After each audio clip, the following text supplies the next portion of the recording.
ఈరోజు ఆ యాంగిల్ నుంచి మనం ముందుకు పోయి ఇంకొక యాంగిల్కి వచ్చాం. ఈరోజు అధ్యక్ష, వైట్ కాలర్ క్రైమ్స్ పెరుగుతున్నాయి, డిజిటల్ అరెస్టులు అవుతున్నాయి. ఇంకొక పక్కన ఎక్కడికక్కడ సైకోస్ అంతా కూడా సోషల్ మీడియాలో వచ్చి క్యారెక్టర్ అసాసినేషన్ చేసే పరిస్థితికి వచ్చారు. ఇటీవల 5 సంవత్సరాల్లో జరిగినటువంటి సమస్యలని మనం చూస్తే గంజాయి, అదే సమయంలో ఎక్కడికక్కడ డ్రగ్స్, దీనికి బానిసలైపోయి చాలా సమస్యలు చేసే పరిస్థితి వచ్చారు. నేను ఇప్పుడు మళ్ళీ ఒక మాట గట్టిగా చెప్తున్నా అధ్యక్ష, ఎవడైనా సరే ఆడబిడ్డల జోలుకొస్తే అదే చివరి రోజు కావాలని మనస్సాక్షిగా కోరుకుంటున్నా. ఆడబిడ్డలకు పూర్తిగా రక్షణ ఇవ్వాల్సిన బాధ్యత మన పైన ఉంది. ఆ విషయం గుర్తుపెట్టుకోమని కోరుకుంటున్నా. ఇటీవల దేశ నేను చాలా సమస్యలు చూశాను. ఇదే హౌస్లో ఒకప్పుడు నేను నక్సలిజం గురించి మాట్లాడాను.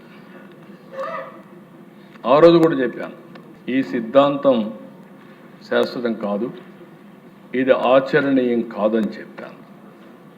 సరే, నన్ను చాలామంది వ్యతిరేకించారు. కడాన నా మీదనే దాడి చేసే పరిస్థితి కూడా నేను భయపడలేదు.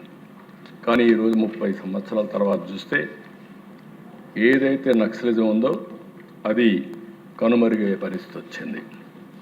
ఇంకొక పక్క ఫ్యాక్షనిజం నేను ఆ రోజు చూశాను. ఫ్యాక్షనిజం అధ్యక్ష, రాయలసీమ కుటుంబాలు నాశనం అయిపోయే పరిస్థితికి వచ్చాయి. ఇప్పుడు పవన్ కళ్యాణ్ గారు, సినిమా వాళ్ళందరూ కూడా సినిమాలన్నీ కూడా రాయలసీమ ఫ్యాక్షనిజం పైన సినిమాలు తీసే పరిస్థితికి వచ్చారు. చిరంజీవి గారు, బాలకృష్ణ గారు అందరూ తీశారు. అలాంటి దానికి నేను ఒకటే ఆలోచించాను. 95-2004 ఎట్టి పరిస్థితుల్లో ఫ్యాక్షనిజం ఉండకూడదని డిసైడ్ చేసుకొని ముందు మా వాళ్ళకి చెప్పి ఫ్యాక్షనిజాన్ని పూర్తిగా రూపుమాపింది ఆ రోజు ఎన్డీఏ ప్రభుత్వం, తెలుగుదేశం ప్రభుత్వం అని చెప్పి కూడా నేను తెలియజేస్తాను. కమ్యూనల్ వైలెన్స్ దాన్ని కూడా రూపుమాపగలిగాం. అయితే అధ్యక్ష, రౌడీలు కూడా నేను ఒకసారి పెట్టాను. ప్రజలకు ఇబ్బంది కలిగించే రౌడీలే ఈ రాష్ట్రంలో ఉండకూడదని వాళ్ళని రాష్ట్ర బహిష్కరణ కూడా చేశాం. అలాంటి కఠినమైన చట్టాల ద్వారా, చర్యల ద్వారా మనం ముందుకు పోయాం. దానివల్లనే ప్రగతిని సాధించగలిగాం. ఈరోజు కొత్తది ఒకటి వచ్చింది. ఇదేంటో నాకు అర్థం కాలేగా రప్ప అధ్యక్ష,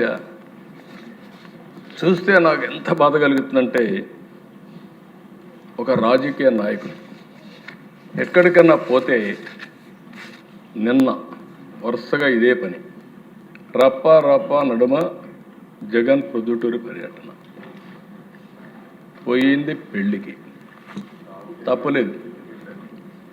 అచ్చెన్నాయుడు గారు చెప్తే చావుకైనా పెళ్ళికైనా ఒకటే మంత్రం. వెళ్ళాడు. వెళితే ఏంటి అధ్యక్ష ఇది, ఈయనకి సెక్యూరిటీ ఇవ్వలేదంటారు. సెక్యూరిటీ పోయిన ఏఎస్ఐ పరిస్థితి, ఆ రప్ప చిక్కుకొని ఈయన స్ట్రెచ్చర్ పైన తీసుకొచ్చారు.